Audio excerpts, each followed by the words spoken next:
nongeye kubaha ikaze nshuti bavandimwe kandi mukaba n'abakunzi mudukurikira. None tugiye gukomeza ikiganiro cyacu twiga gategisimu ya Kiliziya. Ubushize ubwo twari kumwe na padiri yatwigishije ukwemera kwacu gukubiye kamwe nk'imbaga. Uyu munsi rero tugiye gukomeza n'igice gikurikira cya kabiri cyacyo twiga guhamya ukwemera. Umuntu ahamya ukwemera ate? Ese iyo ugahamije bikugeza kuki? Hanyuma nk'ibisanzwe nk'abakirisitu tugomba gutangira n'isengesho, hanyuma tugakomeza n'ikiganiro mu nyuma. Tunaguha ikaze padiri. Akoze. Hanyuma twebwe tugiye kubagezaho ikiganiro ni Padiri Tuyishimire Patrice hamwe nanjye Alex. Akoze cyane. Ku izina ry'Imana Data na Mwana na Roho Mutagatifu. Amen. Kwina Roho Mutagatifu usanganye imitima y'abakwemera bagukunda, wohereze Roho wawe byose bibe bishya n'isi izabone guhinduka. Dusabe Mana wamenyesheje abakwemera Roho Mutagatifu, turagusaba kubwirizwa nawe, gukunda ibitunganye no kunogerwa nawe iteka ubwa Yezu Kristo umwami wacu. Amina. Izina ry'Imana Data na Mwana na Roho Mutagatifu. Amina. Nk'uko wari ubivuze, ndabanza kubasobanurira aho tugeze. Twatangiriye tureba gategisimu ya Kiliziya. Twarebye igizwe n'ibice 4. Hanyuma twahereye ku gice cya mbere cyitwa guhamya ukwemera. Igice cya mbere rero kirimo uduce 2. Agace ka mbere kitwaga ndemera, aka kabiri ndemera turemera, aka kabiri kitwa guhamya ukwemera kwa Gikristo, indangakwemera. Kuvuga indangakwemera, tugira indangakwemera 2, y'intumwa n'iya Nice Constantinople, iteranyije igice cyakorewe muri Nice, mu nama ya Nice, mu nama nkuru ya Kiliziya yabereye i Nice. Ndetse n'icya kabiri cyabereye muri Constantinople, bafashe ibya Nice barabisobanura. Ubu rero kugira ngo wenda ninjya mbivuga mujye mubyumva, umuntu yazivuga. Iya mbere ni iyi tuvuga cyane cyane tuvuga ishapure cyangwa se mu kwamaza ukwemera mu misa, iyo tuvuga igice kigufi. Icyo gice kigufi nicyo cyitwa icya Nice. Cyo kirasa n'indangakwemera y'intumwa, bitandukaniyeho gato cyane, nta nubwo utabizi wahita ubimenya, ariko zombi ni ukwemera kumwe. Icyo gice rero cya indangakwemera y'intumwa cyangwa se ijya gusa n'iya Nice, ni imwe tuvuga ngo ndemera Imana Data. Ndemera Imana Data ushobora byose, waremye ijuru n'isi, nemera n'umwana w'ikinege Yezu Kristo umwami wacu, wasamwe ku bwa Roho Mutagatifu, akabyarwa na Bikira Mariya, akabara ku ngoma ya Ponsiyo Pilato, akabambwa ku musaraba, agapfa, agahambwa, akamanuka ajya ikuzimu, umunsi wa gatatu akazuka, akajya mu ijuru, akaba yicaye iburyo bw'Imana Data ishobora byose, niho azava aje gucira imanza abazima n'abapfuye. Nemera Roho Mutagatifu na Kiliziya Gatolika ntagatifu, n'urusange rw'abatagatifu, n'uko abanyabyaha babikizwa, n'uko abantu bazazuka bakabaho iteka. Amen.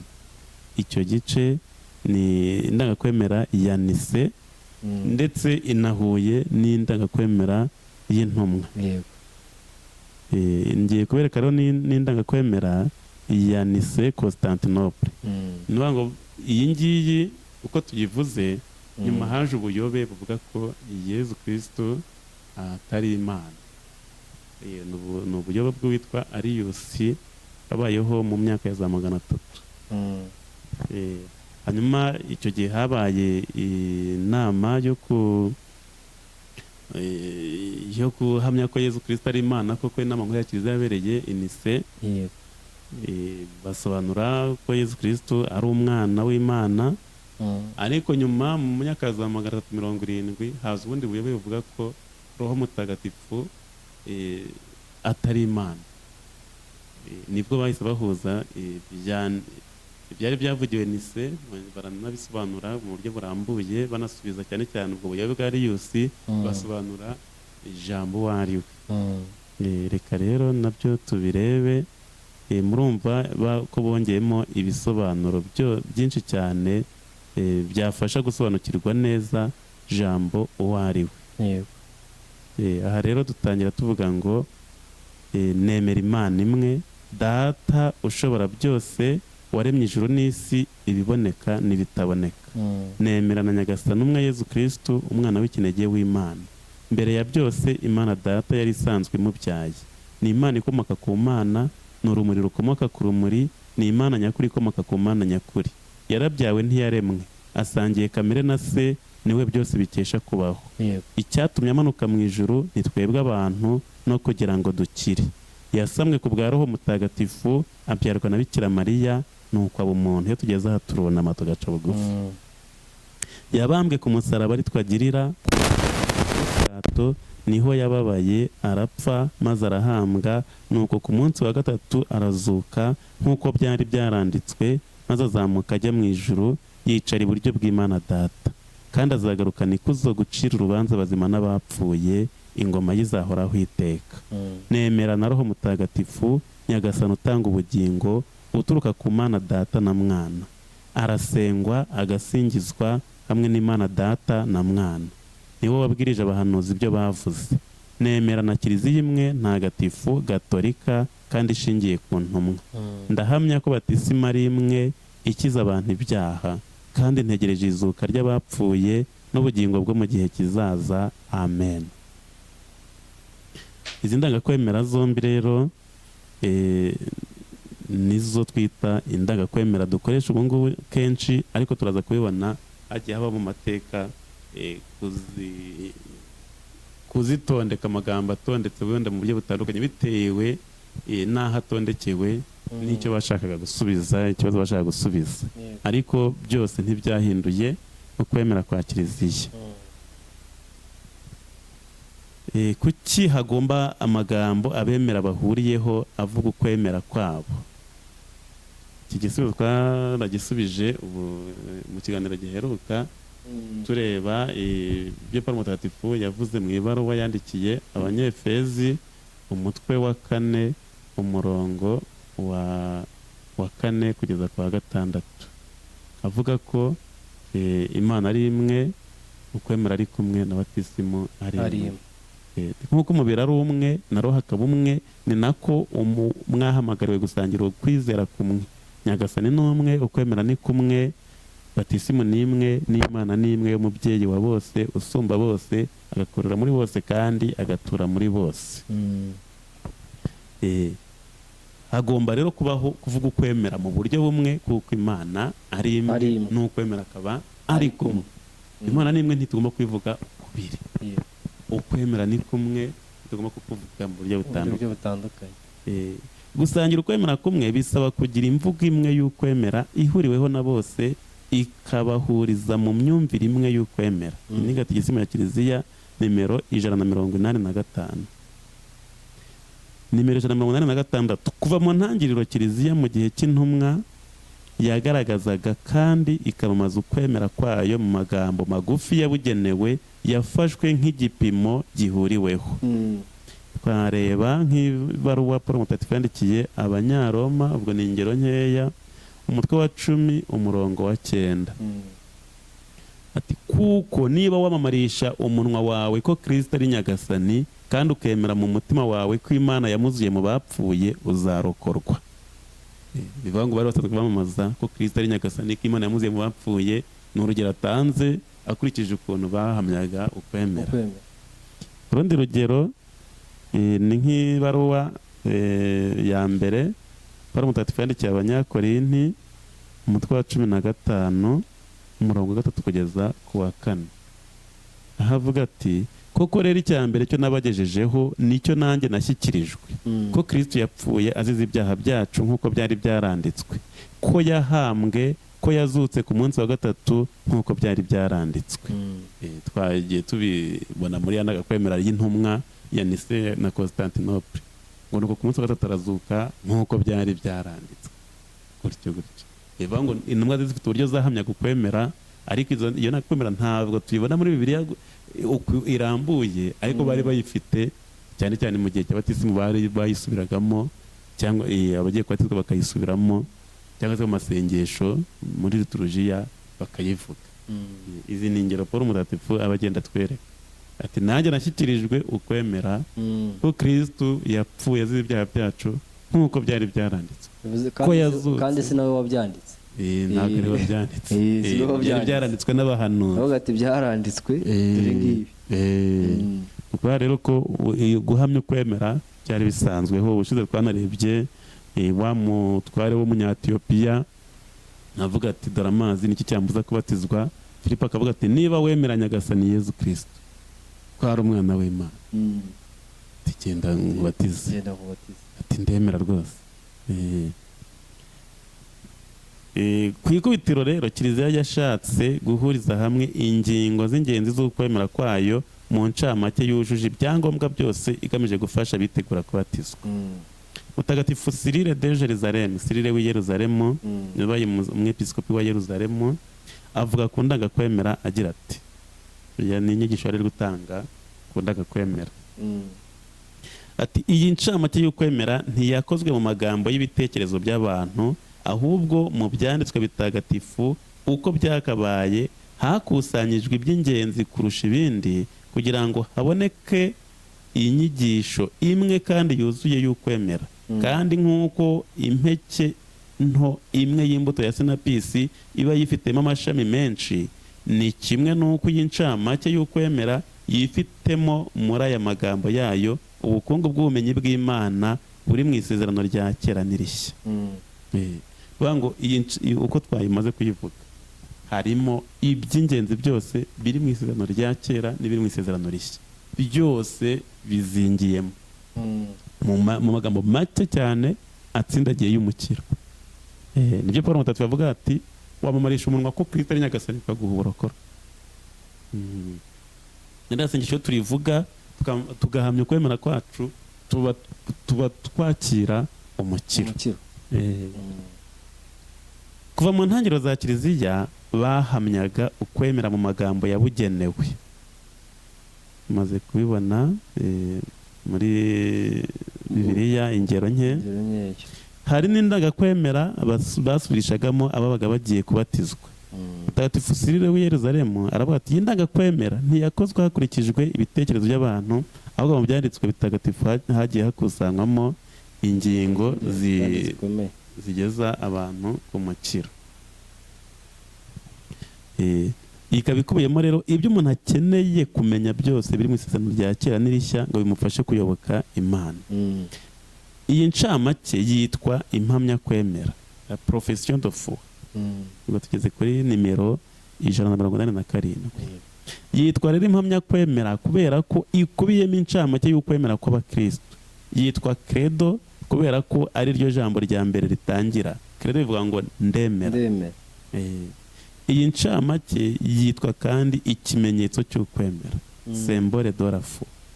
Ni ikimenyetso kuko reka tubirebe kuri nimero 188. Mu kigereki simbolon bivuga agace k'ikintu bakase kugira ngo kabe ikimenyetso kiranga ikintu abantu baziranyeho, nk'agace k'urubingo. Urugero, ugeze ku nzu iri ku muhanda ugasanga hamanitseho urukoma, wamenya ko hari iki? Ako kanya uhita umenya ko rwose akagwa gahari kameze neza karyoshye cyangwa se kagajya icyo kunywa kiba gihari. Uhita uvuga uti hano hari urwagwa. Nawe uhageze ugasanga hari ikibabi cy'ishaka. ubwo haba hari ikigagi cyangwa ubushera tubimenye. Hari n'aho bageraga ugasanga bashyizeho nk'ingata cyangwa se cyangwa bashyizeho ibivuzo. Hari n'igihe cyangwa bashyizeho mu giturage ushobora no gufata ibivuzo ukabisuka ku rukoma ugashyira ku muhanda. Aho hari ikigage cyahiye mushobora kujya kugura.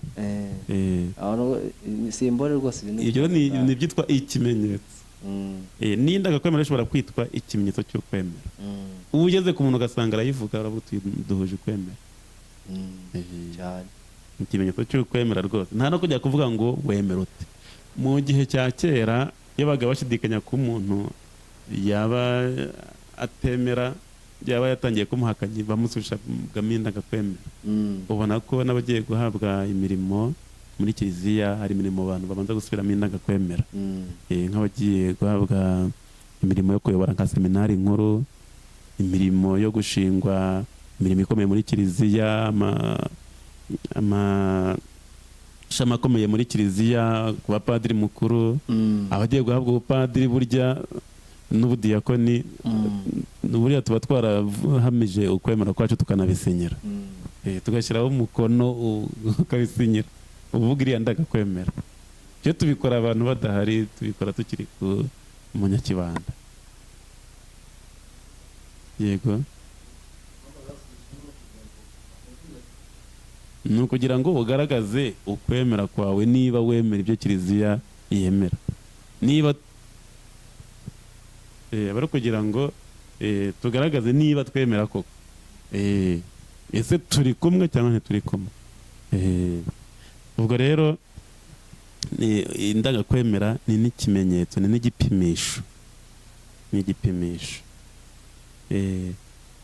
Ikimenyetso rero cy'ukwemera muri urwo rwego ni ikimenyetso cy'abemera bahuje ukwemera kumwe kandi bakanagusangira.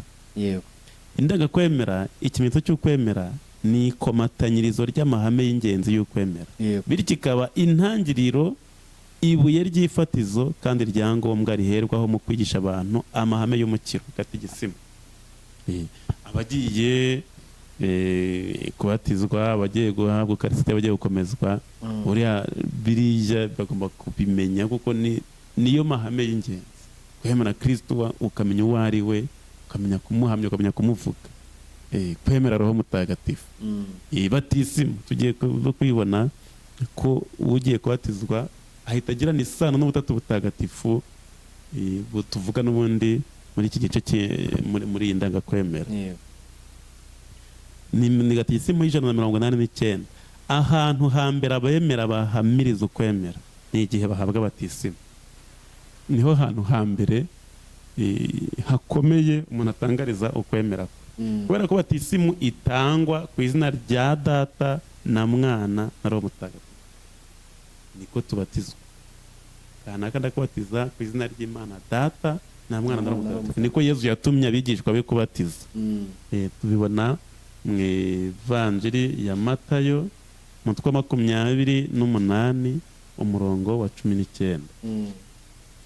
Twabisoma mu kiganiro giheruka twavuze ko ababatijwe abakristo twese kuko duhuje batisimu imwe, twese twunze ubumwe. Yezu wazutse abonekera abigishwa be nuko guhera ku umutwe wa 28 umurongo wa 18. Yezu arabegera arababwira ati, nahawe ububasha bwose mu ijuru no ku isi, nuko rero nimugende mwigisha amahanga yose, mubabatize ku izina ry'Imana Data na Mwana na Roho Mutagatifu. Amahame y'ukwemera ahamywa igihe cya batisimu atondetse bishingiye ku kuba avuga abapersona b'ubutatu butagatifu. Indagakwemera rero igabanyijemo ibice bitatu. Habanza kuvugwa umupersona wa mbere n'umurimo we utangaje mu iremwa ry'ibiriho. Ubwo ninde? Ko ni Imana Data, kuko bose ni Imana. Ubwo Data, Data, ubwo ni Data, Imana Data. Umupersona wa mbere ni Data. Niwe rero iki gice gitangira bavuze ngo nemera Imana imwe, Data ushobora byose, waremye ijuru n'isi, iboneka n'ibitaboneka. Icyo gice nicyo gice cya mbere kivuga Imana Data, umupersona wa mbere n'igikorwa yakoze mu iremwa. Tukabona kandi ko mu Ivanjiri kuri nari twabyumvise ibiriho ibyaremwe byose byaremwe muri jambo w'Imana, niwe data yabiremesheje. Mu kuvuga ngo nihabeho, ibyo yavugaga mu ijambo rye, kandi iryo jambo rye ni mwana. Ngo data yararemye ariko aremesha ijambo rye, kandi iryo jambo rye ni mwana. Aho niho ukwemera kw'abakristo gushingiye kandi gukomereye. Hakurikiraho rero umupersona wa kabiri n'iyobera rye ryo gucungura abantu. Nemera na Nyagasani umwe Yezu Kristo, umwana w'ikinege w'Imana, mbere ya byose Imana data yari isanzwe imubyaye. Imana ikomoka ku Mana, ni urumuri rukomoka ku rumuri, ni Imana nyakuri ikomoka ku Mana nyakuri. Yarabyawe ntiyaremwe, asangiye kamere na se, niho byose bikesha kubaho. Icyatumye amanuka mu ijuru twebwe abantu no kugira ngo dukire, avuga uko yasamwe, uko yababaye, agapfa, agahambwa, akazuka, akajya mu ijuru, akabica iburyo bw'Imana data ushobora byose, kandi akaba ari hazaturuka akaza gucira urubanza abazima n'abapfuye, ingoma ye igahoraho iteka. Impamvu umwana bamuvugaho ibintu birebire ni ukubera iki? Ni uko mu mateka hagiye habaho ubuyobe, bamwibeshyaho. Uko bamwibeshyagaho, Kiliziya yarongeraga igahura, bakongera bagasobanura uwo ari we. Ibisobanuro bashyize bakabishyira mu ndangakwemera. Niyo mpamvu umwana bamubuza ibintu byinshi cyane. Kandi ko kurumva umurimo we nawe wagaragaye ku isi mu buryo budasanzwe. Ibyo data yakoraga mu isezerano rya kera ntawe ubishidikanyaho, kuko bisanzwe byumvikana, ni Imana yabikoze. Ariko Yezu aje kuvuga ngo kuva ubu data arakora nanjye ngakora. Bakavuga batatutse Imana, ko bari bazi Imana imwe, bazi ibyo ikora, kuvuga Yezu yaje yicomekamo, bakavuga ngo ni umwana w'Imana. Data akora ibyo nanjye nkakora ibindi. Byarabacanze Abayahudi. Ibyo ni ugusuzugura Imana. Kandi byari byarahanuwe bati umwana w'Imana azigira umuntu, ariko aho hasi ye babura aho bamushyira rwose. Data arakora nanjye ngakora. Mwumvise ko byavuzwe ngo njye mbabwiye ngo, bakayoberwa neza. Turafata ibyaha, turatuka Imana. Urimo gutuka Imana ubwo ushaka. Hanyuma ubuyobe bwagiye bubaho, hari ubuyobe bwagiye buvuga ko Yezu yavutse ari umuntu, akaba umwana w'Imana kuri batisimu ye. Igihe yari mu mazi, Roho Mutagatifu akamanukiraho, n'ijwi rya data rikavugira mu ijuru. Batubwo nibwo yarabaye umwana w'Imana. Niho rero bagiye basobanurira ngo mbere ya byose data yarasanzwe amubyaye, bakabisobanura. Hakaza ubundi buyobe buvuga ngo Bikira Mariya yabyaye umubiri gusa, hanyuma nyine umwuka w'Imana umanukiramo nyuma. Urumva bwose bwaga ari ubuyobe. Akaba ubundi buyobe buvuga ngo yari Imana gusa, iby'umubiri kari nk'akantu yiyoroshye katamuriho. Hakaba ubundi buvuga ngo ku musaraba hababaye umubiri, Imana isa n'iyigendeye yaho, bigasa naho Imana yakinaga ikinamico ikereka abantu ko ari nk'ahababaye, akitakisha, akagira gutya. Byose bwari ubuyobe. Niyo mpamvu Kiliziya mu mateka yayo yagiye isobanura neza iyobera rya mwana umupersona wa kabiri. Naba muganiza ko bitangaje ukuntu ahantu batotezaga abantu batoteje Imana, bikaza kurangira none iyo Mana ariho ishinze ukwemera kwayo, kabahibuye bati ni mwebwe ngize inkingi ya mwaba. Nkuba bidatangaje rwose. Aho bayitotezaga atari haba icyicaro cy'ingoma yaje, icyicaro cya Kiliziya. Biratangaje. Hari ibyo abatabizi babona nabi. Umwami Constante ubwo yabaga umukristo, abantu benshi birababaza, abantu benshi batari abagatolika, cyane cyane abadivantisite, birababaza bati kuki umwami yabaye umukristo, ukabona barabihiwe. Ariko wese Imana nyine nuko zabigenje, nuko yari yarabiteguye. Aba umukristo n'abari bamuri inyuma bayoboka ubukristo, ndetse ubukristo buba idini y'ubwami bw'abami aho bwagezaga icyo gihe. Icyo kintu rero ni ikintu gikomeye Imana yakoze. Baranabirwanira, banabihatira abandi ku mbaraga, banabikumbishaga ku mbaraga nyuma yabo. Ntabwo twavuga ngo ni ku mbaraga, ahubwo ni uko ubu Kristo nibwo bwari bwabaye iyobokamana ry'igihugu. Kuko n'ibigirwamana babiyobokaga n'ubundi ari iyobokamana ry'igihugu, ubwo noneho byari bisimbujwe ubukristo. Ku buryo icyo gihe sinzi uko twakivuga, umuntu agerageje kubyumvisha iki gihe ukuntu twabyumva. Kiliziya yari imaze imyaka 300 itotezwa basenga bihishe. Hanyuma igihe kikagera umwami w'abami akavuga ati nanjye mbaye umukristo, ndahindutse, kandi umwere uturutse bukuru bucya ukwira hose. Nk'uko byabaye mu Rwanda. Gusa umwami w'abami guhinduka n'ubundi birumvikana byanyuze mu nzira ndende, ariko harimo ko nyina yari yabanje kuba umukristo. Burya iyo umubyeyi wawe abaye umukristo n'amasengesho avuga gusabira guhinduka biroro. Twakomeza rero tureba umuperezida wa gatatu, niwe uheruka soko n'imbaraga by'ubutagatifuzwe. Umuperezida wa gatatu ni Roho Mutagatifu, udakunda kumenywa n'abantu, ariko nyamara niwe ukora byose kugira ngo ubutumwa bugere ahantu bwumvikane, kuko niwe utuma ijambo ry'Imana ryumvikana, niwe utuma abantu bumva ijambo ry'Imana.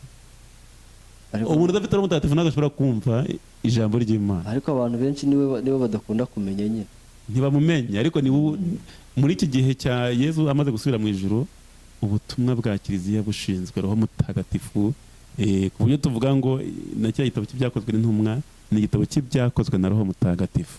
N'ibyo dukora muri Kiliziya ni umurimo wa Roho Mutagatifu, kwigisha, gutagatifuza, amasakaro dutanga. Roho Mutagatifu niwe ushinzwe gutagatifuza. Ubona no mu misa dusaba muri konsekarasiyo ngo Roho Mutagatifu aze atagatifuze amaturo kugira ngo ahinduke umubiri n'amaraso bya Yezu Kristo. Uwo ni umurimo wa Roho Mutagatifu, niwo utuma icyari umubiri gihinduka, icyari umugati gihinduka umubiri wa Kristo, icyari divayi kigahinduka amaraso ya Kristo. Uwo ni umurimo wa Roho Mutagatifu. Roho Mutagatifu niwe ukiza ibyaha, niwe ukiza ibyaha burya, niwe utuma ibyaha bikira. Urumva no mu masakaramentu ni Roho Mutagatifu ukora byose, niwe mbaraga z'Imana zitagatifuza, zisukura, zitandukanye ikibi n'icyiza. Roho Mutagatifu niwe uyoboye Kiliziya. Niyo mpamvu tugomba kuvuga isengesho ryangwa na Roho Mutagatifu kenshi. 192 hagiye habaho incamake zinyuranye mu mateka ya Kiliziya, hashingiye ku bihe ibi n'ibi Kiliziya yabaga irimo n'ibyo yabaga ikeneye. Indangakwemera za Kiliziya zimwe na zimwe za kera, ukwemera kwagiye guhamywa mu nama nkuru za Kiliziya nka Torede.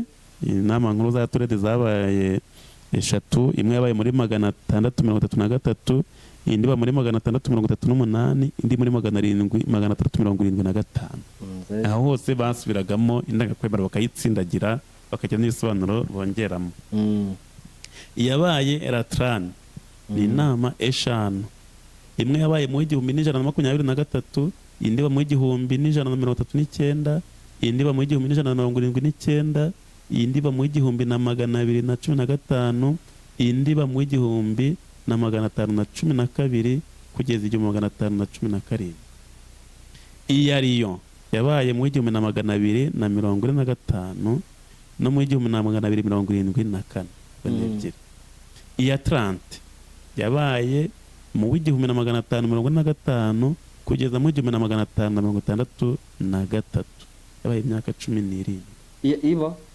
Ariko yagezemo hagati isa n'ihagaze. Inama rero yabaye isubiza reforme y'abaprotestanti.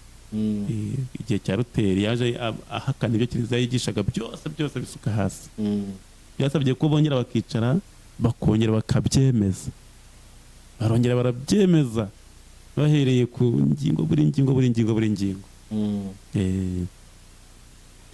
Hari n'indangakwemera zagiye zikorwa n'abapapa, uko yari yanditse wenda nko muri iki gihe. Wenda nagwa nk'urugero, ubona nk'uku nguku iyi tumaze gusoma. Iyo twaririmbaga mbere, ziriya zagiye yahimbwe na Gahinda Matiyasi, amagambo yakoreshwaga aratandukanye. Urugero navuga ngo nemera ko Imana ari imwe, data ushobora byose ari mu ijuru n'isi, nemera na Nyagasani umwe Yesu Kristo, umwana w'ikinege w'Imana, wenda yenze umubiri, kuvuga Roho Mutagatifu. Mbega amagambo make yararimo, ugasanga uko igihe gihita hahindutse imvugo, aho kuvuga ngo yenze umubiri tukavuga ngo yasamwe kuvuga Roho Mutagatifu. Bikavugururwa cyane cyane binajyanishwa n'ikinyejana abantu baba barimo kugira babyumve. Cyangwa se nka dawe uri mu ijoro mu Gifaransa, hari icyo duhinduye ejo bundi, aho twavugaga ngo non nous met pas à la tentation, bivuze ngo non nous laisse pas entrer dans la tentation, ntudutererane mu bitwoshye. Mu Gifaransa byasaga naho bivuga ngo ntukadusunikire mu bitwoshye. Bihindutse vuba ngaha nta myaka nk'icumi irashira bihindutse, kuvuga dawe uri mu ijoro gutyo ngo non nous met pas à la tentation, ahubwo twavuga ngo non nous laisse pas entrer en tentation. Ni ukuvuga rero ko n'abapapa hari aho bagiye bagira bakavuga ati dukoze verisiyo nshya y'indangakwemera bitewe n'uko amagambo yakoreshwaga wenda mu gihe iki n'iki atagikoreshwa. Tubona rero nka credo yitwa credo di peuple de Dieu yakozwe na Papa Paul wa gatandatu mu 1968.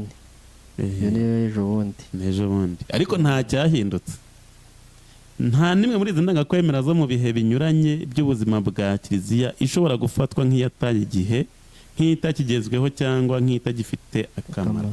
Zose zidufasha kugera no gucukumbura muri iki gihe ukwemera kw'igihe cyose kwagiye kwambukiranya ibihe mu ncamake zivuga ukwemera kumwe zagiye zikorwa.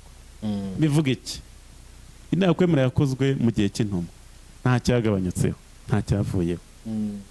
Iyakozwe mu gihe cya Nicée Constantinople nta cyatakaye na kimwe, ahubwo hongewemo ibindi bisobanuro birushaho kumvikana. Gutyo noneho nizagiye zihindura, wenda kubera iri jambo ritagikoreshwa hagakoreshwa iri ngiri, bitewe n'uko ururimi ruvuka rugapfa rukongera rukivugurura. Nta kintu kimwe gitakara ukwemera. Igihinduka ni uburyo iri jambo ryari rivugitse ryaba ritagikoreshwa bagashyiramo irikoreshwa, ariko ku kwemera ni kumwe nta gihinduka. Yego. Mu ndangakwemera zose ebyiri zagumanye umwanya wihariye mu buzima bwa Kiliziya.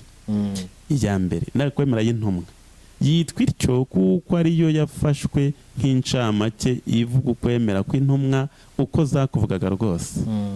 Iyo ndangakwemera ya mbere yakoreshwaga mu gihe cya batisimu muri Kiliziya ya Roma.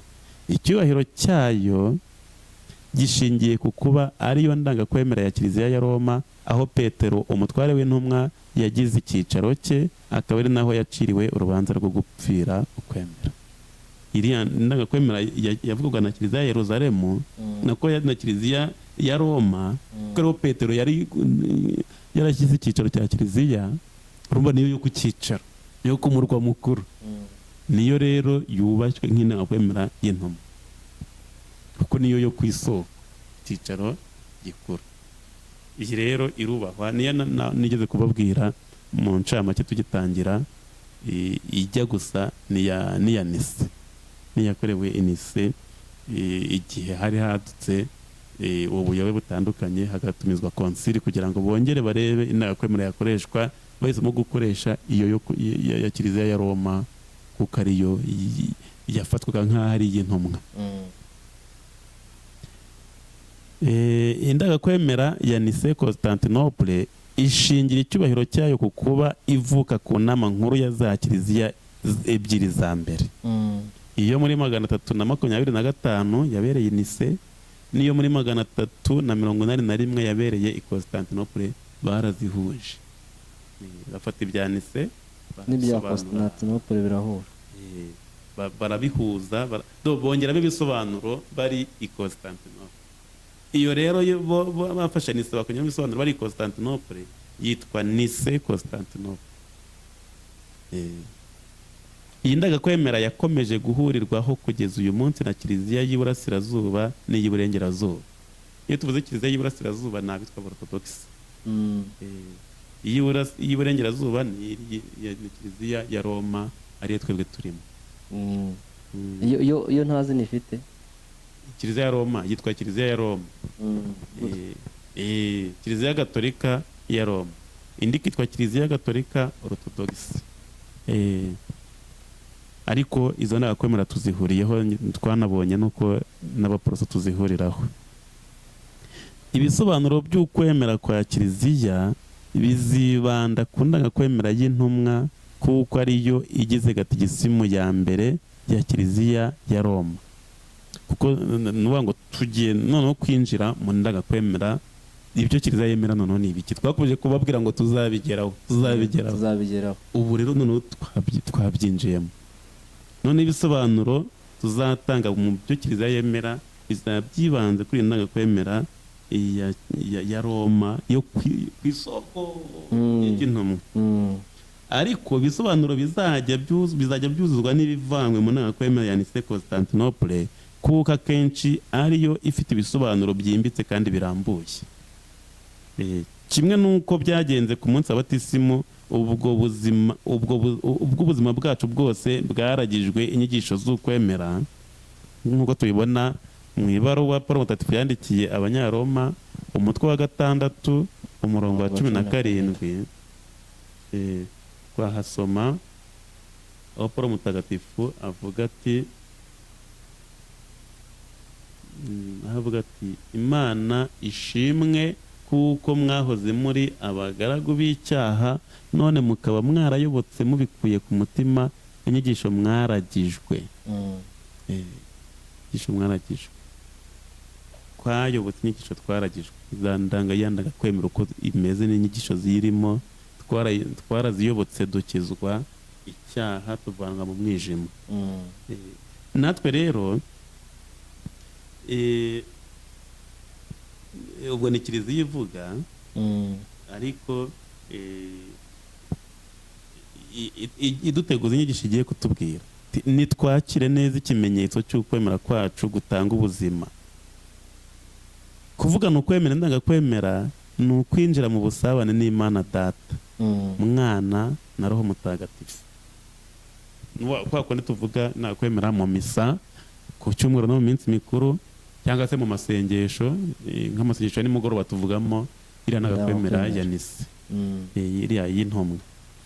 Iyo tuvugana icyubahiro n'ukwemera indagakwemera, ni ukwinjira mu busabane n'Imana Data, Mwana na Roho Mutagatifu. Ubwo niwe tuba tubwira ngo turabemera. Iyo tubabwira ngo turabemera, tuba tubayoboka, tuba tubasabana nabo. Kuvuga indagakwemera ni ukuvuga rero igituma nyine ikibagaragariza. Tugaragariza Imana twarakuyobotse, turakwemera kuko uri umuremyi wa byose, kuko wemeye kwigira umuntu, ubwo ni Yezu, ukadukiza ibyaha, ukaducungura, ugapfa kugira ngo dukize, ukazuka, ukaba waragiye kudutegurira umwanya iburyo bwa Data. Si ugusenga si ubwo ngubwo. Noneho twinjira mu musabane n'abaperesona, Data, Mwana na Roho Mutagatifu. Ni no kwinjira mu busabane na kiliziya yose iyo yadushyikirije, kandi n'ubu ngubu ikidushyikiriza ukwemera, kandi tukaba tuyemereramo. Twemera muri kiliziya, rwagati muri kiliziya. Ntushobora kuvuga ngo wemera hanze ya kiliziya. Ni nayo mpamvu n'ubushize twabivuzeho, abantu bavuga ngo ni abakristo, ariko ugasanga umuntu aravuga ati njyewe sinahimbaza Noheli kuko ni ugusenga ibigirwamana.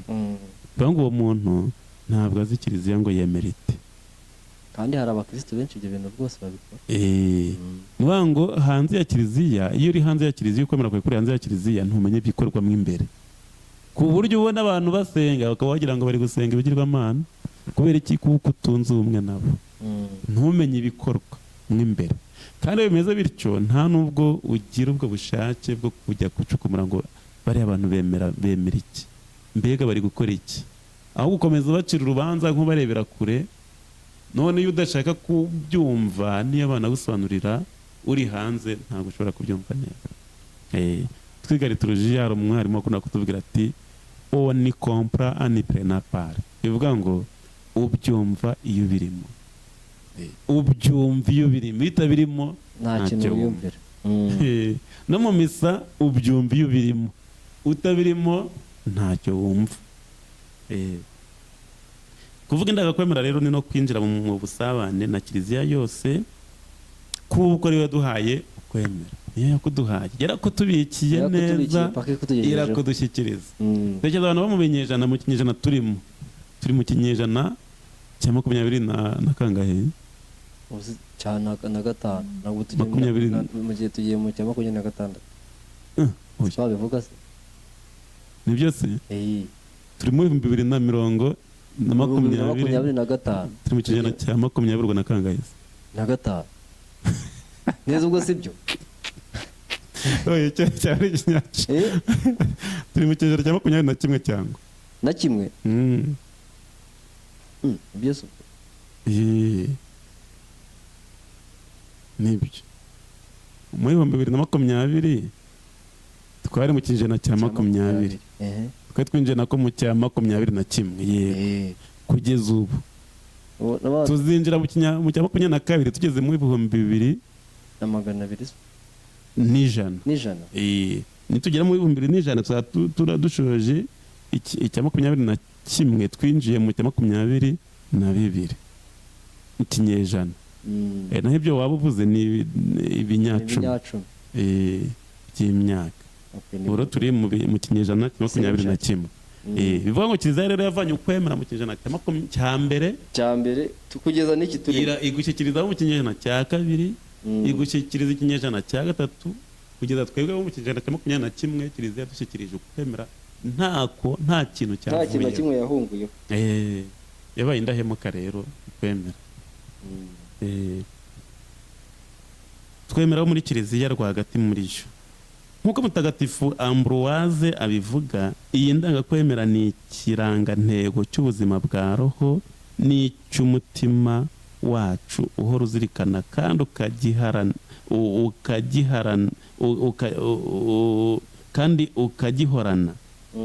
Uzirikana iki kirangantego ukagihorana, ni ubukungu bw'umutima na roho yacu. Indagakwemera ni ubukungu bwa roho zacu, ni ubukungu bw'umutima wacu, ni ubukungu buduhuza n'Imana, bukadusabanya nayo. Ni Mutagatifu Ambroise. Ubutaha rero tuzareba umutwe wa mbere, iyi ngingo ivuga ngo nemera Imana Data. Nibyo tuzareba, nk'ubwo turarikira abantu bose kuzabikurikira, bamenye Data uwo ari we, kuko tuzareba buri kantu ngo kandi Data bivuga iki. Si n'umukatolike gusa, buri mukristo wese iyo ndangakwemera arayivuga. Buri mukristo wese arayivuga. N'abatayivuga burya baba babyemera, ni uko baba batazi ngo mbese kiliziya yemera iteye ukwemera kw'abakristo ni ukuhe. Ariko abo ni bafite icyuho cyane, bakeneye ahubwo kubimenya, kuko nk'abari mu madini y'ibyaduka batarigeze bamenya niyo ndangakwemera, bivuga ngo ntabwo bazi ngo mu ncamake twemera iki. Bivuga ngo abayemera mu gihiriri ibyatoraguye byose, byatoraguye byose. Indangakwemera kuko ariyo gipimisho cyo kwemera kw'abakristo, uyifite nibwo bavuga ngo mfite ukwemera kwa gikristo. Hanyuma rero nababwiraga uko tuzareba indangakwemera ubutaha, nituranga ngo nemera Imana Data, twamaze kubona ngo kwemera ni iki. None tuzareba ngo Data bivuga iki. Data ninde? Kuki yitwa Data? Ese iyo Data bihuriye na ba data batubyara, bihuriyehe, bitandukaniye? Ushobora byose bivuga iki? Gushobora byose bivuga iki? Ariko tubona abantu bapfa, Imana ishobora byose ntibatabare, bivuga iki? Ni ukubera iki? Ni uko tuzacukumbura indagakwemera yose kugeza ku iherezo. Ubu nibwo tugeze rero mu nyigisho nyirizina y'ibyo kiliziya yemera kandi yigisha. Ubwo tubararikira kuzakurikira kugira mumenye, kugira mumenye, atari ukujya kuza gusa gusenga ku cyumweru ugendera mu kigare, ahubwo noneho ngwino usenge n'ibyo usenga ibyo ari byo uzi neza nuko usenga. Iyo utazi Imana usenga nabi, umuntu asenga uko yemera. Iyo uyizi nabi uyisenga nabi. Ntushobora gusenga neza utazi Imana usenga. Ni na mpamvu Yezu yabanje kubana n'intumwa ze, azigisha, azisobanurira Data wari wazigisha umugambi wo gukiza abantu, abigisha gusenga ari uko babimusabye bati twigishe gusenga. Ariko gusenga yirebanje kubihorera, bakajya abavamo akajya gusenga, kuko batazi Imana batarayimenya neza, aba baretse kubigisha gusenga. Vuga ngo twebwe icyo tugira nuko abantu bihutira gusenga bataramenya uwo basenga ninde, ni gute bamusenga. Abantu rero bararitswe kumenya Imana ninde, isengwa ite, iteye ite se ubundi, hanyuma se isengwa ite. Atari babandi bababwira ngo Imana ntabwo muyizi, Imana yisobanukiwe. Hari n'abari noneho basenga bayikoresha ibyo itakora. Ati njyewe nzagusengera upfe. Hari umwana twiganaga yabaga bamuna akavuga ati njyewe nagusengera ugapfa. Ntabwo ari Imana y'abasenga. Imana ntabwo yakwica. Nzasaba Imana ibice mwese. Unagira igeno ryiyo rigomba kugera kandi rikanubahiriza. Imana icyo ikora ni ugukiza, ntabwo Imana ishobora kwica. Iyo usenga Imana ngo ikwicira abanzi, ntabwo Imana usenga aba ariyo Imana yaremye isi n'ijuru, nta nubwo iryo ijuru yaryumva. Cyokora Shitani we yaryumva, kuko Shitani niyo mwicanye kuva mu ntangiriro uko Yezu abivuga. Iyo rwose waba uri kuyikeza pe, waba uri kuyisenga, uri gusenga Imana ngo ikwicira abanzi, ubwo waba uri gusenga Shitani. Ahubwo dusenga Imana kugira ngo idukize, ikize n'abanzi bacu. Abanzi bacu ibiyereke, ibahishurire inzira yo gukira, bave mu bwicanyi, baba abantu. Ubwo se bibakijije? Ibibakijije. Nuko rero ubwo tuzamenya, nitumenya Imana neza, tuzayisenga neza, tuyikorere neza. Murakoze rero kuba mwadutije umwanya wanyu, mukaduha ubwenge ndetse mukemera yuko tunigana uyu munsi. Naha dusubikiye ikiganiro, turareka kuzakurikira igitaha. Tugiye gusoza rero badusabira umugisha, hanyuma mukomeze kugira iminsi mikuru myiza n'umwaka mushya muhire, muzawurye ntuzabarye. Yego. Mu isengesho ndagira ngo dukoreshe ijambo ry'Imana twarebye, riri mu ibaruwa Pawulo Mutagatifu yandikiye Abanyefezi, umutwe wa 4 umurongo wa 4. Ariko turabiririmba kandi uramfasha. Nyagasani umwe, Kiliziya imwe, ukwemera kumwe, batisima imwe, batisima imwe, Imana imwe, ni nayo mubyeyi. Izina ry'Imana Data na Mwana na Roho Mutagatifu. Amen.